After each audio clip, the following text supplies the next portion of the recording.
E aí galera, tudo bem com vocês? Vamos aí para mais uma edição do 6x1 Responde, que é aquele quadro onde vocês fazem perguntas, eu as respondo no vídeo, você vem aqui nos comentários e deixa uma outra pergunta para que eu responda na semana que vem, e assim a gente vai se retroalimentando até o fim da humanidade. Então desde o início eu peço para você deixar o like no vídeo, se inscrever no canal caso ainda não seja inscrito, usar os comentários para deixar a sua opinião sobre cada um dos temas que vamos abordar e também para fazer o seu questionamento para que eu responda na semana que vem. Sempre lembrando que o vídeo é feito com patrocínio do OneFootball, que é o maior aplicativo sobre futebol do planeta. Nele você encontra tudo que envolve esse ambiente do futebol, são notícias, estatísticas, dados de transferências, vídeos. O OneFootball é um aplicativo totalmente gratuito, ele está disponível tanto para Android quanto para iOS e o link para você baixá-lo está aqui na descrição do vídeo, beleza? Começo com a pergunta do Lincoln Souza. O Manuel voltou e os Sobs também e já fizeram mais que o restante do ataque no ano inteiro. Na sua opinião, é caso de momento, de técnica e habilidade, ou é que eles voltaram dispostos a ajudar de verdade o Cruzeiro? Lincoln, obrigado pela pergunta. Eu acho que tem um pouco de cada um dos fatores que você apontou, tá? Quando a gente considera pela qualidade técnica, o Manuel e o Rafael Sobis são jogadores de Série A do Campeonato Brasileiro, que já jogaram por diferentes clubes. No caso do Sobis, ele jogou no futebol europeu, né? Ele teve uma passagem lá pelo Betis, que não foi boa, é verdade, mas teve uma passagem por lá e foi destaque de Campeonato Brasileiro em algum momento pelo Inter, em algum momento pelo Fluminense, e foi um jogador importante no Cruzeiro também. Já o Manuel, ele foi de fato um dos melhores zagueiros do Brasil por alguns anos. Ali no Atlético Paranaense ele estava jogando muito bem. Quando ele chegou no Cruzeiro, os 3 primeiros anos de Cruzeiro dele foram excelentes. Então são jogadores de fato de um nível mais alto que a grande maioria dos atletas dessa Série B atual. E por isso mesmo acho que eles se destacam na turma, tá? E tem essa questão que você apontou deles terem voltado com vontade de ajudar o Cruzeiro, que também faz muita diferença, porque são caras que realmente vieram engajados em fazer aí um bom futebol pelo clube, de certa forma até em recuperar um pouco da imagem, né? Porque 2018, que foi o último ano deles aqui no clube, o Manuel não foi bem, ele era um zagueiro reserva que entrou algumas vezes mal no time, e o Rafael Sobis também não fez uma boa temporada, foi reserva durante quase todo o ano,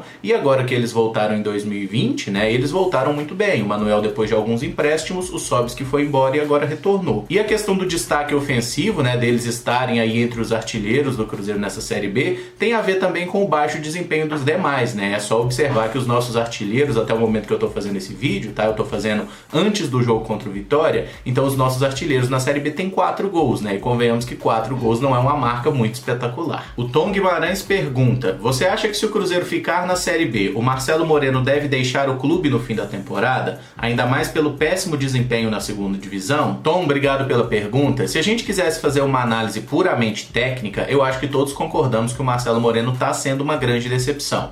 Não está jogando bem, não está entregando nada daquilo que a gente esperava, e nem sendo uma liderança técnica ou um jogador para ajudar os demais, ele não está sendo, né? Inclusive parece que o Marcelo Moreno muitas vezes é um dos nossos jogadores mais nervosos em campo. E a gente já apontou isso sobre outros atletas experientes do elenco, como por exemplo o Léo e o Henrique, que enquanto estavam jogando, eles não eram nem uma referência técnica e nem aquela referência de liderança, né? Por mais que sejam jogadores que no extra-campo a gente não duvide que gostem do Cruzeiro e que querem fazer o melhor, dentro de campo não está conseguindo. E eu acredito que o Marcelo Moreno não vai sair do Cruzeiro, até porque ele tem um contrato com o clube assinado até o fim de 2022, então ainda tem mais 2 anos de vínculo. Só que tem um detalhe, né? Foi informado quando o Marcelo Moreno foi contratado que ele iria ganhar neste primeiro ano R$200 mil e em caso de acesso ele receberia um aumento nos vencimentos para dobrar esse valor. Seria um salário de R$400 mil. E que nesse momento que ele ganha 200, mas que os supermercados BH estaria pagando metade, né? Então, em tese, o Moreno custa 100 mil ao Cruzeiro, 100 mil ao Pedrinho. Mas como provavelmente o Cruzeiro não vai subir, eu realmente não sei como vai ficar a situação para a próxima temporada. Se isso já está devidamente previsto em contrato, que se não subir o salário dele continua o mesmo, eu realmente tenho essa dúvida. Então, nesse momento, por mais que o Marcelo Moreno não esteja jogando bem, eu não tenho ilusões de que ele vai embora do Cruzeiro. Acho que ele vai ficar para a próxima temporada e eu ainda acredito, pode não ser muito racional, que ele vai melhorar, tá? Eu não acho que o Marcelo Moreno vai continuar jogando tão mal. Acredito que esse péssimo desempenho tem a ver com uma falta de ritmo, de competitividade por causa desses anos dele no futebol chinês, e ainda acho que dá para melhorar sim, talvez a partir da próxima temporada, com com um período mais adequado de treinamento e de preparação, quem sabe ele não retome. Não aquele nível do Moreno 2014 que gastou a bola, que foi muito importante no título brasileiro, mas pelo menos um nível aceitável, né? Porque um cara fazer 3 gols na temporada em quase 30 jogos é realmente uma grande decepção. O Rubens Viana pergunta: claramente o problema do Cruzeiro nessa Série B é psicológico, aliado com alguns treinadores que não deram certo. Caso o Maior de Minas não consiga o acesso, você acha que os jogadores que permanecerem para 2021 terão esse amadurecimento para a disputa da Série B, consequentemente facilitando o acesso na temporada seguinte? Rubens, obrigado pela pergunta. Eu acho difícil a gente fazer grandes projeções, porque o Cruzeiro tem sido não apenas um time imprevisível, mas um clube imprevisível ultimamente, né? Nós somos realmente uma grande incógnita. Ninguém sabe, por exemplo, o que o Cruzeiro vai fazer no próximo jogo, muito menos na próxima temporada. Mas partindo desse princípio da questão psicológica, eu acredito que sim, que o clube estará entendendo melhor a realidade da Série B. Tem a questão dos 6 pontos negativos, que também faz muita diferença, né? Que a gente espera que na próxima temporada a gente não tenha nenhum problema desse tipo. Mas nós temos alguns jogadores jovens, eu citaria principalmente Matheus Pereira, Adriano e Jadson, que são caras que estão se consolidando nessa temporada e que provavelmente no próximo ano estarão melhores. Alguns jogadores que o Cruzeiro apostou nessa temporada que não deram retorno, que naturalmente vão acabar deixando o clube em algum momento, né? Então eu acho que o Cruzeiro ele está aprendendo a jogar de Série B. Ele já aprendeu, por exemplo, que o negócio não é ter jogadores experientes e caras que têm nome, digamos assim, porque Série B é muito mais competitiva, tem que correr muito, e hoje o Cruzeiro já tem um time mais montado nesse sentido. Então eu acredito que por esses fatores, um acesso na próxima temporada é mais fácil e mais provável. Mas tem também a questão financeira, que a gente não pode esquecer, que numa próxima temporada, um segundo ano de Série B, o Cruzeiro vai ter ainda menos dinheiro do que tem nessa temporada. E esse ano a gente teve dinheiro suficiente para montar um time muito melhor, tá? E realmente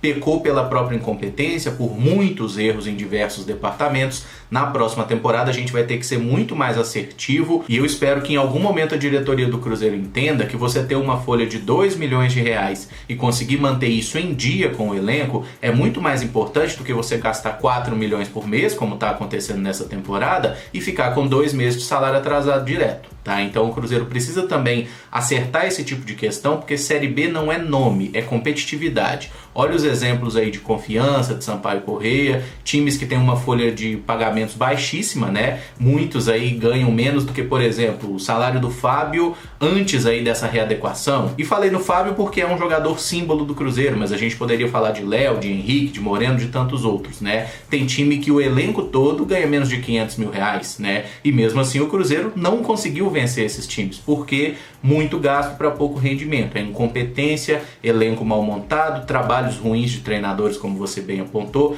Então são diversos fatores que fizeram o Cruzeiro chegar nessa situação complicada, e eu acredito que se a gente for capaz de aprender com os próprios erros, em 2021 a gente vai estar melhor. O Ronaldo Luiz pergunta: você acha que o cancelamento da Copinha 2021 pode trazer um grande impacto para a montagem do elenco do Cruzeiro no ano que vem, já que de lá saem muitos jovens promissores e principalmente baratos? Ronaldo, obrigado pela pergunta. Nesse momento eu acho que não, tá? Acho que o cancelamento da Copinha é de fato muito ruim, né? Só para passar a informação, a Copa São Paulo não vai ser realizada nessa próxima temporada por causa da pandemia, mas acho que não vai ter grande impacto no nosso time principal, justamente porque o Filipão não é um técnico muito afeito ao uso da categoria de base. Ele tá usando alguns jogadores porque de fato não tinha opções melhores, e porque alguns, como o Matheus Pereira, por exemplo, é o melhor lateral esquerdo do Cruzeiro hoje, e não tem dúvida, não é simplesmente uma questão de idade, é porque ele é muito melhor do que Patrick Bray e do que o Giovani, né? O Adriano foi um jogador que conseguiu se firmar, e eu ainda tenho um certo medo de que o Filipão, na hora que tiver o Henrique à disposição, force o retorno desse volante mais experiente ao time. E tem um outro detalhe, que o time sub-20 do Cruzeiro nesse momento, ele tá extremamente desmontado, né? Por um péssimo trabalho lá do técnico do Gilberto, do diretor da categoria de base, que é o Gustavo, amigo do David. Então a nossa situação no sub-20 hoje, ela não tá legal, tá? A gente tá vivendo uma entre-safra, alguns atletas já estão servindo profissional, a gente sabe, teve aquele problema lá da dispensa de jogadores, alguns atletas que estão afastados e até agora não voltaram ao time, eu realmente não sei porquê, tá? Porque o maior punido nessa história tá sendo o próprio Cruzeiro, e pelo que a gente tá vendo acontecer nesse Campeonato Brasileiro Sub-20, que o Cruzeiro, por exemplo, no momento que eu faço o vídeo, não ganha uma partida a 10 jogos, a gente tá quase na lanterna do campeonato, talvez não ter copinha pode ser até bom, né? Pode ser até bom pra gente parar de passar vergonha, porque a gente só tá dando vexame lá mesmo, e talvez seja um momento para que esses meninos treinem um pouco mais, para que haja um trabalho mais adequado, só que a gente precisa ter profissionais mais capazes, né? Precisa ter um técnico melhor na base, capaz de treinar os meninos, de organizar o time.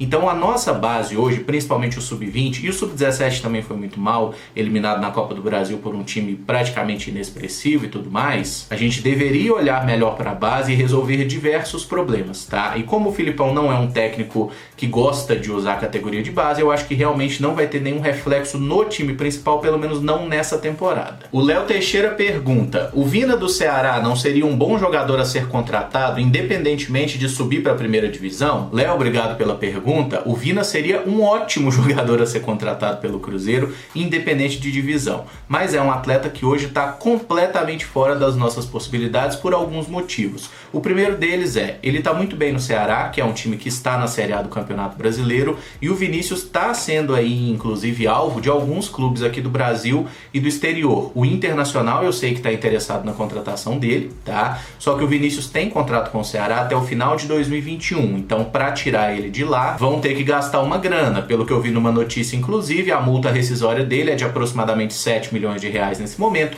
É óbvio que o Cruzeiro não tem essa grana, né? Então Vinícius no Cruzeiro, nesse momento, é sem chance. E eu separei essa pergunta porque eu lembrei que eu fiz um vídeo de olheiro do Vinícius lá em 2018, né? Quando ele estava de saída do Bahia, o contrato estava acabando, e muitas mensagens, né, da galera falando que o Cruzeiro tem que buscar jogadores de um nível mais alto, aí citavam lá nos comentários o Pete Martinez, que era o 10 do River Plate, por exemplo, e eu achei engraçado, né, para ver como o nosso padrão mudou e como a gente estava completamente fora da realidade, né, porque o Cruzeiro completamente ferrado de grana, querendo comprar jogador por 10 milhões de euros. Pouco depois o Vinícius acabou se transferindo pro Atlético, né, ele veio pro nosso rival, jogou a temporada passada, fez gol no Cruzeiro, inclusive, e tá fazendo uma temporada espetacular lá no Ceará, é um dos melhores meias do Campeonato Brasileiro, disparado, jogando muita bola. Eu conheço o futebol do Vinícius há alguns anos, porque eu fui até assessor dele na época que ele estava no Coritiba, era um jogador pouco conhecido na época, né, eu lembro dele jogando improvisado como lateral direito, por exemplo, lá no Campeonato Brasileiro de 2013,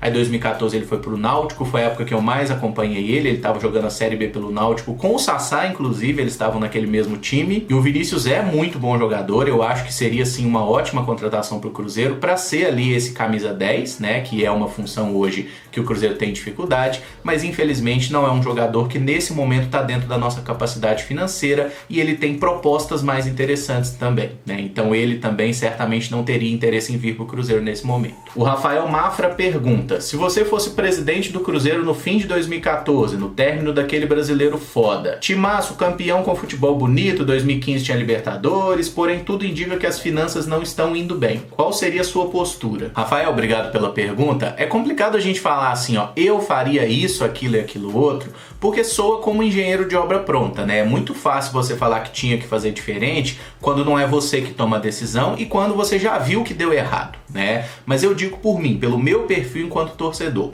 eu teria vendido todo mundo que pudesse vender e teria falado com a torcida: ô torcida, o negócio é o seguinte, a gente tá mal financeiramente, fizemos 2 anos de grandes investimentos e agora nós vamos ter que segurar a onda com um elenco muito mais barato. E eu te digo que eu faria isso porque, baseado até no histórico do Cruzeiro, se você pegar o Cruzeiro historicamente, desde a década de 60, quando a gente ganha o primeiro grande título nacional, que é a Taça Brasil, o Cruzeiro é um time de grandes momentos e momentos de baixa. O Cruzeiro não é um time que fica sempre no topo. Na verdade, nenhum time brasileiro consegue ser, tá? Justamente porque tem tanta briga política, instabilidade financeira, que ninguém consegue ficar lá em cima por muito tempo, tá? Então o Cruzeiro teve lá um grande momento na década de 60, beleza, década de 70 de novo, 2 vezes vice-campeão brasileiro, uma inclusive roubado pela arbitragem, campeão da Libertadores, quase ganhou no ano seguinte, roubado mais uma vez. Aí tem um momento horroroso na década de 80, fica muito mal, e na década de 90 volta muito bem, ganhando as Supercopas. Posteriormente, Copas do Brasil, Libertadores, aí bate na trave no Brasileiro.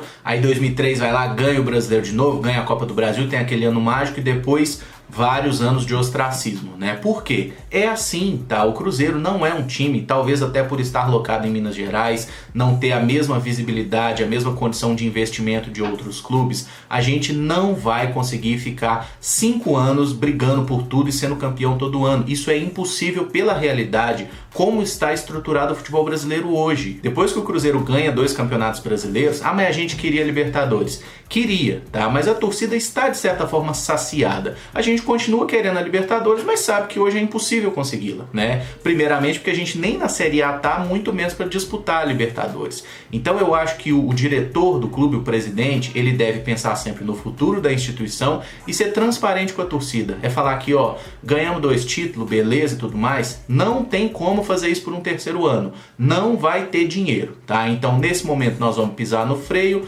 vamos reduzir os investimentos. No caso das vendas lá do Everton Ribeiro e do Ricardo Goulart, eu ainda acho que o Cruzeiro deveria ter vendido só o Goulart, tá? Eu acho que o Ribeiro deveria ter ficado, porque era um jogador mais indispensável naquele time. E se a gente tivesse vendido outros atletas que tiveram proposta naquele momento, como o caso do Mike, como o caso do Henrique, a gente não precisaria ter aberto mão do nosso melhor jogador. É possível também que o Everton Ribeiro, num time menos qualificado, ia acabar caindo de rendimento numa temporada seguinte. Mas eu acho que a partir da saída dele que o Cruzeiro se desmanchou. E tem um outro detalhe que a gente não pode esquecer também, é que o Cruzeiro fez péssimas contratações em 2015, né? A gente trouxe o Leandro Damião, que foi emprestado naquela ocasião, ele não era um jogador do Cruzeiro, mas tinha um salário absurdamente alto, e ele foi ali um artilheiro de Campeonato Mineiro, né? No Campeonato Brasileiro ele não foi bem, acabou terminando o ano com 18 gols, que não é um desempenho ruim, mas foi um cara que não conseguiu render em alto nível. O Cruzeiro contratou o Riascos, sabe? Então assim, foi realmente injustificável, e o maior problema é que o Cruzeiro contratou muita gente e não pagou ninguém, né? E vários desses problemas estão estourando agora. E para fechar, o Rodrigo Luiz pergunta: passou a ser torcedor por causa da família?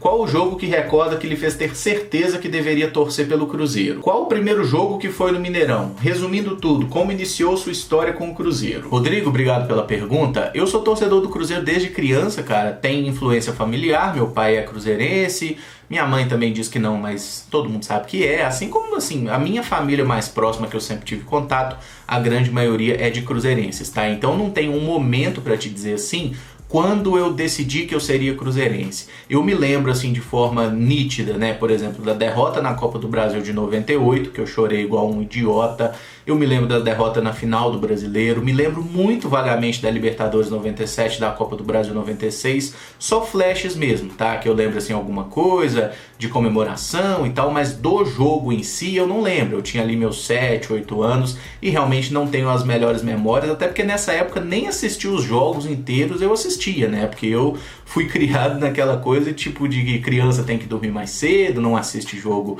ali 10, 11 horas da noite, então eu realmente nem via os jogos. A partir dali, 98, 99, 2000, aí sim eu passei a ver os jogos, tenho mais lembranças das partidas, tá? Mas realmente nesses primeiros anos assim de torcedor, não tenho as maiores lembranças. O meu primeiro jogo no Mineirão foi em 99, foi um Cruzeiro 3, Caldense 0 pelo Campeonato Mineiro. Inclusive eu consegui imagem do jogo, vocês devem estar vendo agora, a imagem não tá boa, tá o lance meio zoado aí, mas só para ilustrar mesmo, o Cruzeiro ganhou com um gol de Túlio Maravilha, teve um gol do lateral esquerdo André Luiz e o terceiro gol foi do Paulo Isidoro. Esse inclusive foi o único jogo que eu fui com meu pai no Mineirão, que ele me levou, eu era muito moleque. Depois disso, que eu voltei aí no Mineirão, eu fui em algum outro jogo picado, mas que eu me lembro assim de regularmente foi ali a partir de 2008, quando eu fiz lá o cartão 5 estrelas, né, que era o precursor do sócio do futebol. Foi 2008 que eu fiz e fui a vários jogos, 2009, 2010, eu ia em todos os jogos do Cruzeiro no Mineirão, realmente, tá? Era muito difícil eu falhar um jogo.